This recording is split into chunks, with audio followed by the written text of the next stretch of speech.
आज Mumbai high court ने साध्वी प्रज्ञा सिंह ठाकुर को मालेगांव ब्लास्ट केस 1 में बेल दे दिया है। जस्टिस रंजीत मोरे और शालिनी पल्सकर जोशी मुंबई हाई कोर्ट के डबल बेंच से इनको बेल दे दी गई है। ये बड़े अफसोस की बात है कि खुला अलल ऐलान जिनके ताल्लुक से पूरे सवा सबूत मिले थे, मालेगांव ब्लास्ट जिसमें तकरीबन 8 लोग शहीद हो गए थे और तकरीबन 100 से ज़ायद इंजर्ड हुए थे। सितंबर 29, 2008 के दिन ये ब्लास्ट हुआ था। शकील गुड्स ट्रांसपोर्ट मालेगांव के पास तकरीबन 9:30 बजे के रात ये ब्लास्ट हुआ था। तो ये बड़े अफसोस की बात है कि इतनी सबूत मिलने के बाद में कि जिस गाड़ी में LML मोटरसाइकिल में जिसमें लैम्ब्रेटा जो मोटरसाइकिल में ब्लास्ट MH15 P4572 जिसके अंदर ब्लास्ट हुआ था, ये खुद साध्वी प्रज्ञा सिंह के नाम पे आज की तारीख तक भी वो रजिस्टर्ड है। और जो A2 जो केस में है राम कलसांगरे, आज की तारीख तक भी वो अपस्टैंडिंग है। यानी जो गाड़ी रखा और जो गाड़ी रखने के लिए पाया गया था, आज की तारीख तक उन्हें अपस्टैंडिंग है। तो एक तरफ ये है कि अगर कोई केस में कोई मुल्जिम अपस्टैंडिंग है अभी तक, तो दूसरे मुल्जिमिन जब तक इन्वेस्टिगेशन कंप्लीट नहीं होता उनको बेल के नहीं दी जाती है। तो सबसे पहले इस केस में जो मालेगांव ब्लास्ट 1 2008 में हुआ, मालेगांव ब्लास्ट 2 जो 2009 में हुआ, तो सबसे पहले ATS ने 12 आदमी के खिलाफ में चार्जशीट की। बाद में NIA इन्वेस्टिगेशन ली।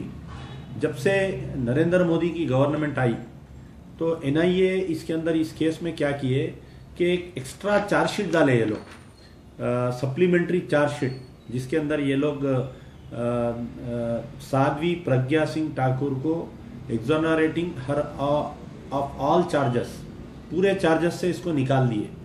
यानी ये साजिश जो हुई, ये नरेंद्र मोदी की गवर्नमेंट आने के बाद से ये साजिश शुरू हुई और इनको सेकंड चार्जशीट के अंदर इनको निकाल दिया गया। और सबसे बड़ी हैरत की बात यह है कि इसके अंदर जो गवर्नमेंट से अपॉइंटेड पब्लिक प्रोसिक्यूटर थे, उन्होंने खुद कुछ दिन पहले बयान दिए कि मेरे ऊपर बहुत ज़्यादा प्रेशर है NIA का और सेंट्रल गवर्नमेंट का कि मैं इस केस के मामले में ज़्यादा पैरवी मत करूं। और हैरत की बात यह है कि NIA जब बहस हो रही थी और कर्नल पुरोहित और साध्वी प्रज्ञा सिंह ठाकुर फरवरी के महीने में बेल एप्लीकेशन के लिए हाई कोर्ट में अप्लाई करे, तो NIA नो ऑब्जेक्शन नहीं किया बेल के लिए, यानी बेल दे दो बोल के NIA बोला। तो अब आप बतलाइए कि इतने सारे सबूत है कर्नल पुरोहित के खिलाफ में और साध्वी प्रज्ञा सिंह के खिलाफ में।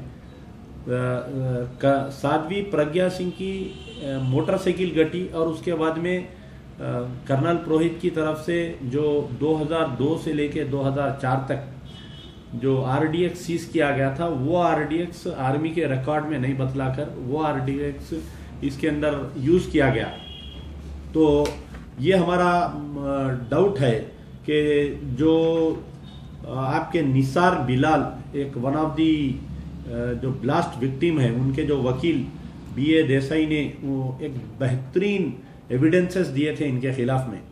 NIA तो इनको बरी कराने पे तुली हुई है, लेकिन निसार बिलाल के काउंसिल BA देसाई जो है उन्होंने बेहतरीन दलाइल दिए। ये दलाइल में सब सारे सबूत बताए कि इनका इसमें इन्वॉल्वमेंट है, लेकिन उसके बावजूद भी इनको बेल दे दिया गया। और हाल ही में आज से यानी बेल मिलने से तकरीबन 8 या 10 रोज पहले से ख़ास तौर पे कुछ चैनल्स का मैं नाम लूँगा कि टाइम्स नाउ चैनल कर्नल पुरोहित को बेगुनाह बताने के लिए कर्नल पुरोहित के एक सुपीरियर ऑफिसर को लाके उनको रोज़ाना TV चैनल पे बिठा के पूरे RSS वालों को, BJP के लीडरों को, कर्नल पुरोहित को एक हीरो बनाकर ये लोग पेश कर रहे थे। यानी बेल देने से तकरीबन 15 दिन से मुसलसल मीडिया में कर्नल पुरोहित और साध्वी प्रज्ञा सिंह को एक बेगुनाह, एक मार्टियर और एक आर्मी का हीरो बताया जा रहा था। ये मीडिया ट्रायल करने से मैं समझता हूँ कि हो सकता है, एक तो एनआईए नो ऑब्जेक्शन नहीं की बेल के लिए, फिर एनआईए इनके ऊपर सेकंड चार्जशीट डालते हुए इनके ऊपर कोई चार्जेस नहीं है बोल के डाल दी दोनों के ऊपर। तो ये हमें आज बड़ी शक की बात है कि जब से नरेंद्र मोदी आए हैं, गुजरात में जितने भी लोग इन्वॉल्व है फेक एनकाउंटर्स के अंदर, और आपके इशरत जहां फेक एनकाउंटर के केस में सारे आईपीएस ऑफिसर, सारे पुलिस ऑफिसर्स को बेल दे दिया गया, कई लोगों को बाइज्जत बरी कर दिया जा रहा है। और ये जो हिंदू टेररिज्म जो चल रहा था पूरे हिंदुस्तान में, उस मामले में भी पूरों को बाइज्जत बेल्स दे दिए जा रहे हैं। चाहे वो आप मक्का मस्जिद ब्लास्ट का केस का नाम लीजिए, चाहे अजमेर ब्लास्ट का लीजिए, चाहे समझौता ब्लास्ट का लीजिए आप, चाहे मालेगांव 1 मालेगांव 2 लीजिए आप। ऐसे तकरीबन हिंदुस्तान में ये अभिनव भारत नाम की एक आरएसएस की तंजीम, और ख़ुद इसमें आरएसएस के बड़े लीडर्स है ये। तो हमारा मुतालबा है कि सेंट्रल गवर्नमेंट तो नहीं चाहेगी कि साध्वी प्रज्ञा सिंह की बेल रोकना चाहिए। हमारा मुतालबा है मजलिस बचाओ तहरीक का कि इस बेल जो ग्रांट की गई है उसके खिलाफ में सुप्रीम कोर्ट से अपील करना चाहिए, एनआईए को करना चाहिए, महाराष्ट्र गवर्नमेंट को करना चाहिए, सेंट्रल गवर्नमेंट को करना चाहिए। अगर ये लोग नहीं करेंगे तो president of India Shri Pranab Mukherjee से मजलिस बचाओ तहरीक का मुतालबा है कि ये बजाय बेल देने के जल्द से जल्द इनका ट्रायल करके तमाम जितने भी हिंदू टेररिस्ट के केसेस है ये पूरों को एक बेंच पे लाते हुए सुप्रीम कोर्ट में इसकी रोजाना सुनवाई करना चाहिए। ये बड़े अफसोस की बात है हिंदुस्तान की अदलिया के लिए, हिंदुस्तान की जमहूरियत के लिए, हिंदुस्तान की सलामियत के लिए, हिंदुस्तान के सेकुलरिज्म के लिए ये बड़ा बदबख्ताना दिन है आज का कि तमाम जितने हिंदू फासिस्ट फिरका परस्त टेररिस्टों को बेल दे दिया जा रहा है। हैदराबाद मक्का मस्जिद में इनको बेल मिल गई, अजमेर ब्लास्ट में इनको बेल मिल जा रही है, और कई लोगों को इनको बाइज्जत बरी कर दिया जा रहा है। तो मिसाल ये हुई कि खुद जब नरेंद्र मोदी गुजरात के फिसादात से बाइज्जत बरी हो सकते हैं, अमित शाह फेक एनकाउंटर्स में बाइज्जत बरी हो सकते हैं, तो ये इनके चेले और चपाटे हैं, इनको तो बेल मिलना ही चाहिए।